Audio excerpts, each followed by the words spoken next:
Bonjour à toutes et à tous, bienvenue dans cette nouvelle émission. Le réseau Comet était un mouvement de résistance actif en Belgique, en France et en Espagne pendant la Deuxième Guerre mondiale. Cette filière a compté jusqu'à 3000 membres, dont Nadine Dumont qui a aujourd'hui 101 ans. Dans le film que nous vous proposons de visionner aujourd'hui, nous allons vous raconter son histoire ainsi que celle de son amie, Dédé de Jong, qui était la fondatrice du réseau. Ce film a été réalisé par André Bossuroy avec le soutien de la cellule Démocratie ou Barbarie. Tout de suite, je vous laisse le découvrir.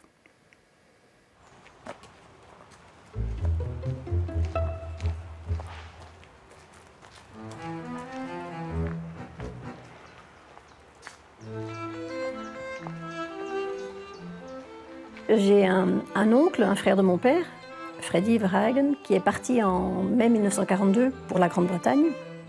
Et je ne savais pas par quel biais il avait réussi à rejoindre la Grande-Bretagne, via l'Espagne. Et ce n'est qu'en 2007, à peu près, que j'ai rencontré André Dumont, qui est un membre du réseau Comet, et qui m'a appris qu'en fait, c'était elle qui a attendu mon oncle Freddy à la gare du Midi pour qu'il puisse rejoindre un groupe en partance pour la Grande-Bretagne. Donc un groupe de volontaires qui voulaient aller s'engager et continuer la guerre. Dès 1940, en Belgique, ce sont des milliers de résistants qui viennent en aide aux personnes qui veulent rejoindre l'Angleterre. Ce sont des Belges qui veulent s'engager dans les forces alliées, des soldats anglais coincés sur le continent, des Juifs, des agents de renseignement brûlés, et des pilotes dont l'avion a été abattu. Donc il faut imaginer des pilotes et des alliés qui, après des semaines cachées chez l'un ou l'autre, on leur annonce que c'est le grand jour du départ, donc ils sont conduits à la gare et ils vont mettre leur vie entre les mains de cette toute jeune Nadine qui les attend là à Bruxelles, à la gare à Bruxelles, pour les conduire à Paris.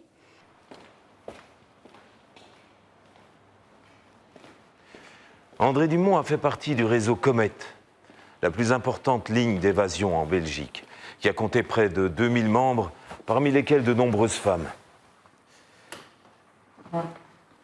Depuis août 1941 jusqu'au printemps 1944, le réseau Comet est venu en aide à près de 700 aviateurs et en a acheminé environ 300 à travers la Belgique et la France jusqu'en Espagne pour les confier aux Britanniques.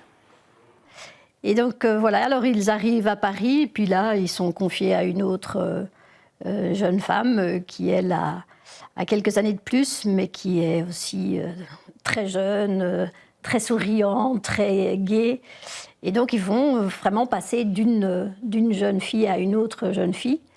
Et ils n'ont pas d'autre choix que de leur faire confiance, que de les suivre, que d'obéir et que de mettre leur vie entre les mains de ces jeunes filles.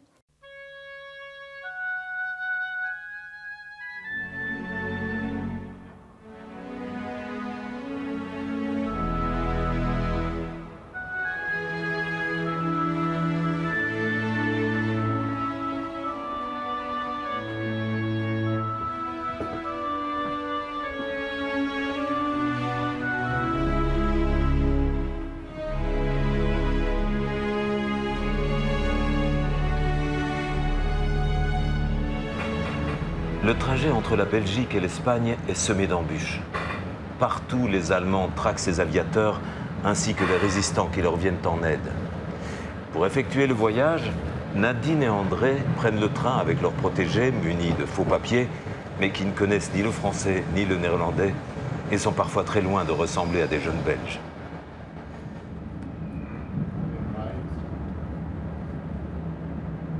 Le train était bondé et à la frontière, il y a les douaniers qui venaient. Et j'avais à ma gauche un Canadien qui ne connaissaient pas un mot de français, ou très peu, très peu. Et puis, de l'autre côté, j'en avais 3, je crois. 3. Alors, le douanier vient et il s'adresse à mon Canadien, qui était pris de panique et qui, au lieu d'écouter quand même ce qu'on lui demande, il sort sa boîte d'allumettes.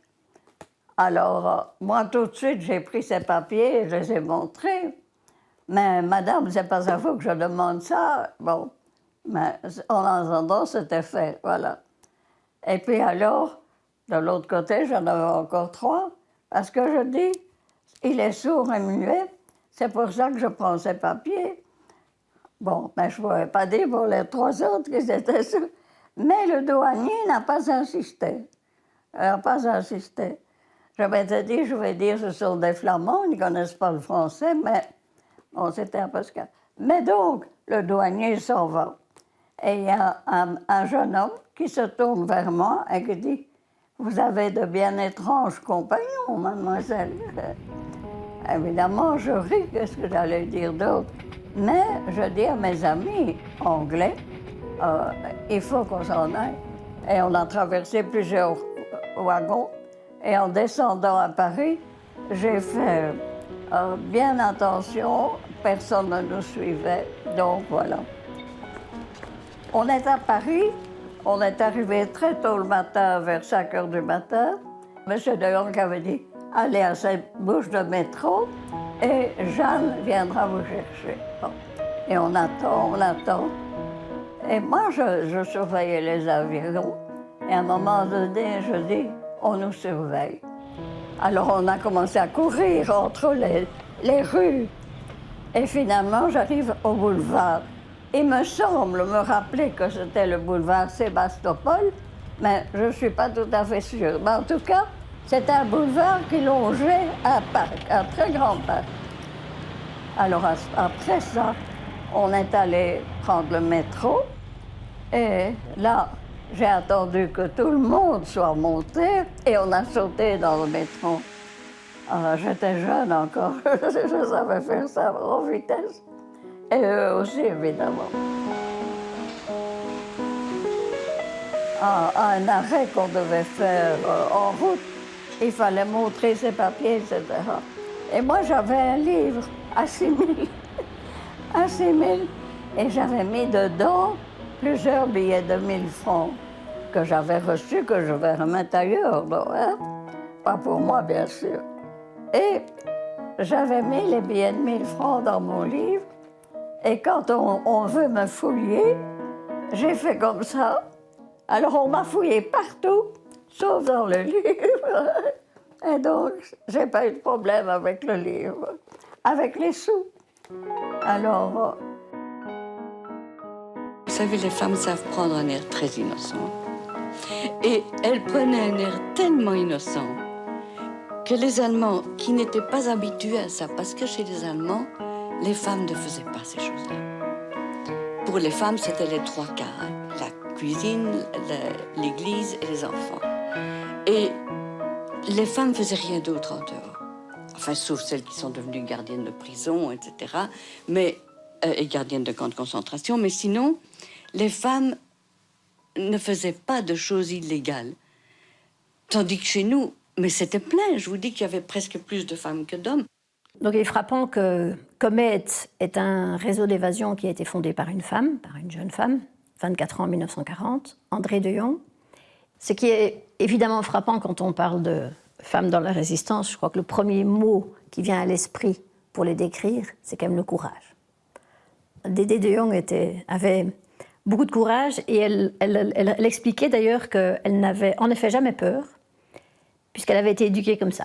Son père lui disait « Tu as peur de quelque chose, mais va au-devant de ce dont tu as peur et va voir pourquoi tu as peur. » Et dans ce réseau, on va voir qu'il y a en fait beaucoup de jeunes femmes qui sont actives, mais on verra aussi des femmes dans des réseaux de renseignement où, là aussi, elles peuvent transporter des renseignements cachés dans une bicyclette, dans un sac de provisions, dans les ourlets d'une jupe. Il y a beaucoup de femmes qui font aussi du renseignement. On a un peu l'image de la résistance comme étant la résistance armée ou le sabotage, mais la résistance est tellement plus large que ça. Donc l'aide aux Juifs, l'évasion, la presse clandestine, le renseignement, tout ça, ce sont des formes de résistance dans lesquelles les femmes ont plus que leur place.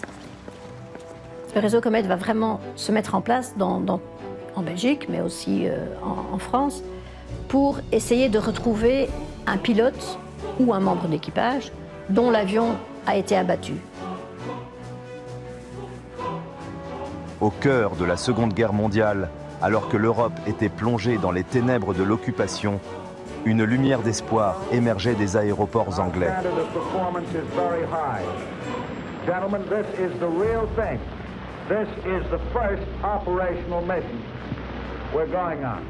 Des hommes courageux se tenaient prêts à s'envoler dans les cieux hostiles pour accomplir une mission capitale, la destruction des sites industriels et militaires allemands.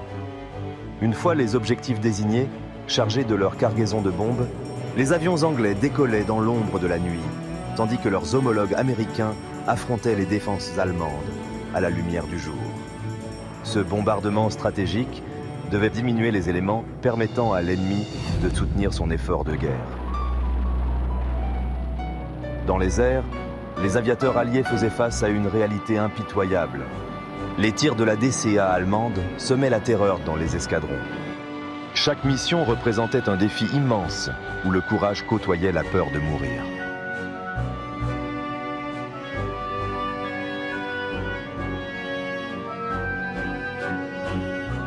Hélas, tous n'avaient pas la chance de revenir. Certains avions étaient abattus au-dessus des territoires occupés. S'ils s'en sortaient, les aviateurs savaient qu'un réseau de résistance en Belgique les rapatrierait en Angleterre. Aux pilotes, on expliquait qu'ils pouvaient faire confiance aux femmes, ils pouvaient, s'ils étaient blessés, qu'ils devaient aller chez le médecin, qu'ils pouvaient s'adresser au curé aussi. Donc des deux côtés, ils se recherchent. Et pour moi, ça reste encore toujours miraculeux qu'en effet, il se trouvait que tant de pilotes ont été sauvés, donc d'abord recueillis, accueillis, et puis qu'on retrouve quelqu'un du réseau Comet qui vient les chercher pour les conduire à Bruxelles, où ils sont regroupés pour attendre le bon moment du départ vers Paris. Donc il y a en fait énormément d'humanité et de bonne volonté, de chance. Une fois rassemblés à Bruxelles, les aviateurs doivent encore traverser plusieurs frontières et franchir divers obstacles, montagnes, fleuves, rivières, avant d'arriver en Espagne. Et quand il n'y a pas de barque, il faut traverser à la nage. Bon, la frontière franco-belge n'était pas très compliquée, mais il fallait quand même la franchir, parce que le nord de la France, c'était une zone qui était rattachée à la Belgique. Alors, une frontière compliquée à traverser, c'est la Somme, ici dans le nord de la France, parce que cela sépare la zone interdite de la zone occupée en France. La zone interdite a été instaurée par les Allemands, parce que c'était près de l'Alsace, et que le but, c'était d'en refaire une région allemande, donc de repeupler cette région d'Allemands. Bon, c'est un projet qui n'a jamais vu le jour, donc finalement, cette frontière a été supprimée. Mais au début, ils ont dû plusieurs fois traverser la Somme en barque, et même la toute première fois à la nage, parce qu'il n'y avait pas de barque. Ensuite, ils parviennent jusqu'à Bayonne, sans devoir passer la ligne de démarcation.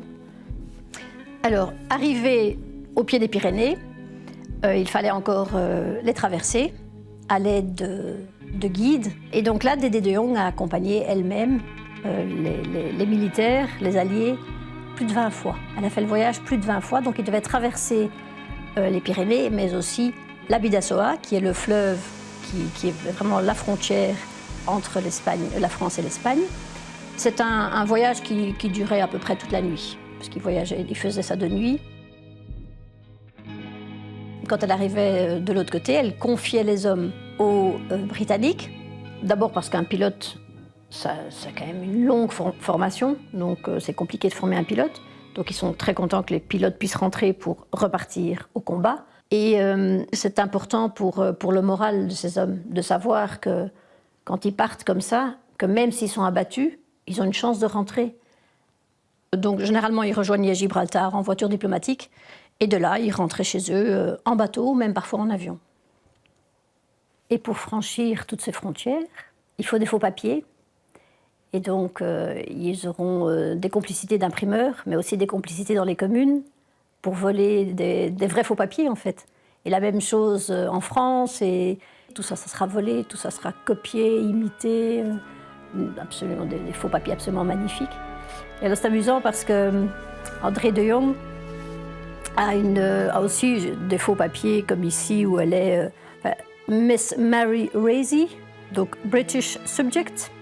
Et alors, c'est amusant parce qu'elle a une de ses photos qui a été utilisée apparemment en 1941 pour des faux papiers. Et derrière la photo, elle écrit « Photo d'identité agrandie pour fausse carte d'identité avec cheveux teints en acajou ». Comme Dédé de Jong réside souvent à Paris, mais aussi très souvent au Pays Basque, pour avoir plus un type un peu espagnol, un peu du sud, elle va donc choisir de se teindre les cheveux en acajou.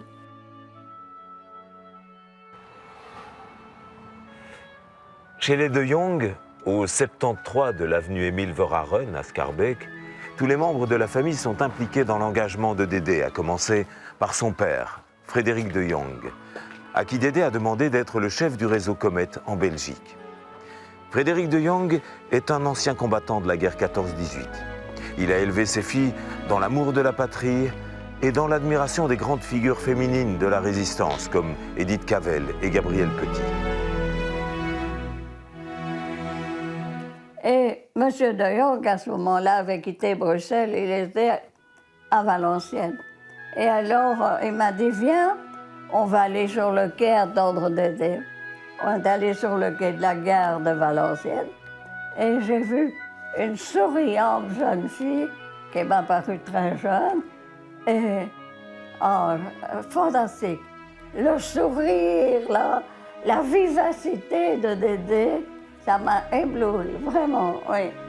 André de Jong, il était évident qu'elle est née dans une famille patriotique et que sa première réaction en 1940, c'était « il faut faire quelque chose ». En fait, elle va très rapidement être brûlée, comme on dit, elle ne peut plus rentrer en Belgique, donc elle va rester en France pour continuer à développer son réseau. Et alors tout de suite, elle va pouvoir compter sur son père, Frédéric de Jong, pour diriger le réseau en Belgique, alors que Dédé reste en France. Dédé de Jong a une sœur, Suzanne. Puisque sa sœur est en France, elle va aussi aider son père dans le réseau Comet. Et donc toute la famille résiste et toute la famille va d'ailleurs être arrêtée. Ils vont tous être arrêtés à un moment donné ou à un autre. Dans la famille Dumont, c'est aussi une résistance familiale. Et Nadine aussi est toute jeune et son père rentre dans la résistance, aussi un ancien combattant de 14-18. Son père rentre dans la résistance, mais vraiment au tout début de la guerre, dans un réseau de renseignement. Il va faire du renseignement et alors de temps en temps, il va demander des services à sa fille, qui même si elle est toute jeune, peut en effet transporter des renseignements, par exemple, des petits billets qu'on cache là où on peut. Et ce n'est qu'un peu plus tard que Frédéric de Jong va proposer à Monsieur Dumont de recruter sa fille pour Comet. Donc, les deux filles travaillent, mais vraiment avec leur père, et toutes les deux un père qu'elles adorent. Et toutes les deux vont vivre la même tragédie de perdre ce père. Nadine et ses parents ont été arrêtés le 11 août 1942, et la sœur de Nadine va reprendre le flambeau, toute seule. Elle va continuer le travail entamé par sa sœur pour le réseau Comet, et va vraiment être un membre très, très, très important du réseau Comet jusqu'à la fin. Le père de Dédé de Jong sera fusillé au Mont-Valérien, près de Paris. Et pour Dédé, ça a été une immense souffrance d'apprendre que son père avait été fusillé, parce que c'est elle qui l'a entraîné dans Comet. Mais avant d'être fusillé, Frédéric de Jong va écrire une lettre de condamné à mort dans laquelle il dit à sa fille qu'il va mourir pour la patrie et qu'elle ne doit pas s'en vouloir, qu'il aurait de toute façon fait de la résistance. Donc il raconte finalement dans cette lettre que c'est bien elle qui a créé Comet, que c'est bien elle qui l'a engagé. Et donc non seulement il y a la mort de son père, mais il y a la mort de tous les autres et de toutes les autres. Et donc elle a quand même toujours dû vivre avec ça, avec tant de victimes, tant de morts. Et à commencer par son père adoré. Dédé sait qu'elle risque à tout moment d'être arrêtée. Et donc, fin 1942, elle écrit une lettre qu'elle laisse dans un livre chez des hébergeurs au Pays Basque. Et elle écrit « Je veux que ceux qui tiennent à moi lisent ces lignes. Et si jamais je veux que ceux qui tiennent à moi lisent ces lignes. Et si jamais je suis fusillée, je veux qu'ils sachent que je ne regrette rien. J'aime ce travail. J'aime sentir le côte à côte de l'équipe que nous formons dispersée à travers 3 pays, travaillant pour la même cause, animés des mêmes enthousiasmes et des mêmes affections.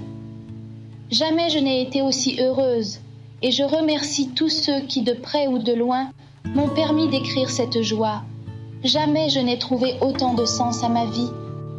Si la guerre me laisse intacte, je voudrais pouvoir remercier quelqu'un. Je voudrais pouvoir, comme les croyants, tomber à genoux et dire « Merci, mon Dieu ». Je voudrais dire merci, mais je ne vois à qui. J'ai le cœur débordant de gratitude. Je me sens débordante de gratitude envers la vie. Dédé de Jong vient d'une famille laïque. Elle n'est pas baptisée, sa grande sœur non plus. Et Frédéric de Jong, qui va être arrêté à Paris le 7 juin 1943, sera emprisonné à la prison de Fresnes avec un compagnon du réseau Comet, qui est un homme très très croyant, qui s'appelle Robert Hellé. Et cet homme aura probablement une grande influence sur Frédéric de Jong. Et il y a probablement aussi une influence de l'abbé allemand Franz Stock, qui accompagne les condamnés à mort. C'est en prison qu'il s'est converti, comme il écrira lui-même, j'ai fait la paix avec Dieu. Et comme tout condamné à mort, il a le droit d'écrire une lettre à sa famille, et dans laquelle il demande, donc il raconte sa conversion, et il demande un enterrement religieux, et cette lettre va bien sûr bouleverser Dédé, qui va découvrir tout ça à son retour de déportation, et qui va découvrir aussi en même temps que cette lettre, elle va apprendre cette conversion, elle va découvrir ces lettres de condamné à mort de son père, mais elle va aussi découvrir une crèche dont certains personnages, ou en tout cas une Vierge en enfant, étaient façonnés en pain. Alors on m'a dit, est-ce que cette photo où tu vois la crèche de Frédéric de Jong, tu te souviens? Mais oui, c'était une très jolie crèche, très précieuse. Quand la petite comtesse me l'avait montrée, j'étais très éblouie, très étonnée pour le peu de pain qu'un prisonnier de guerre reçoit, qu'il a pu garder les mines pour faire la crèche. Et donc c'est bien sûr bouleversant de penser qu'un prisonnier qui manque de tout utilise du pain pour confectionner une crèche. Et Dédé, bouleversé par cette conversion de son père et probablement aussi déjà touché par la foi de ses compagnes de captivité en Allemagne, va elle aussi trouver la foi. Et elle-même, elle était très charitable. Elle avait une foi énorme, énorme. Pour l'Église, pour toutes les personnes, tout ce qui vient, c'est elle. Et Dédé de Jong va garder cette foi toute sa vie, va rester une femme très croyante, très pieuse. Et c'est ainsi aussi que je l'ai rencontrée lorsqu'elle avait 89 ans. Et je crois qu'une des premières choses qu'elle m'a montrées dans la chambre du home où elle vivait, c'est toujours cette fameuse crèche en pain de son père. Donc vraiment un élément emblématique de la conversion de son père et qui restera pour elle un souvenir bouleversant. Le réseau Comet continuera de fonctionner jusqu'à la libération, malgré les arrestations, les déportations et les exécutions. Après la guerre, en février 1946, Dédé de Jong sera reçu en Grande-Bretagne avec tous les honneurs. On lui remettra la George Medal, la plus haute distinction qui puisse être accordée à un sujet non britannique. À travers ces honneurs, ce sont tous les membres du réseau Comet qui seront remerciés pour leurs actes héroïques. Et sur cette photo, on la voit débarquer en Grande-Bretagne avec sa maman. Elle va recevoir la George Medal, mais elle va aussi recevoir un autre cadeau qui est une Bomber Clock. C'est une montre qui vient d'un authentique bombardier de la RAF, la Royal Air Force.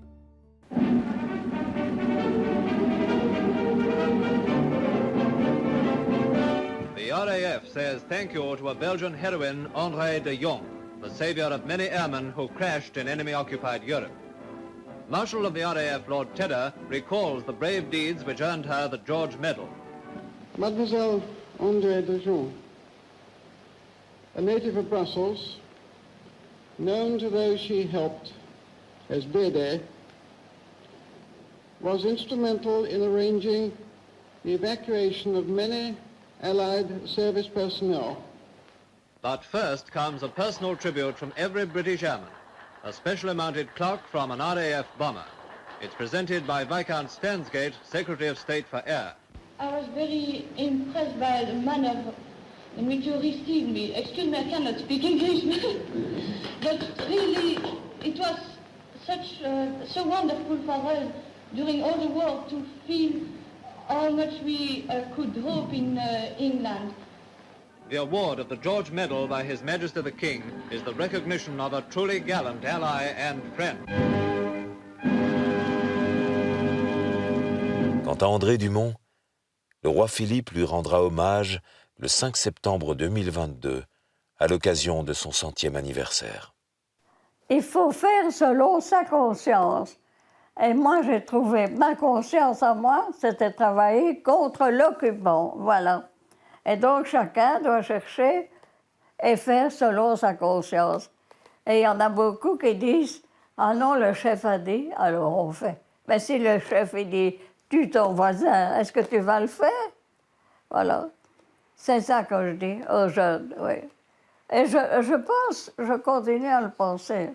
Il faut faire selon sa conscience. Oui.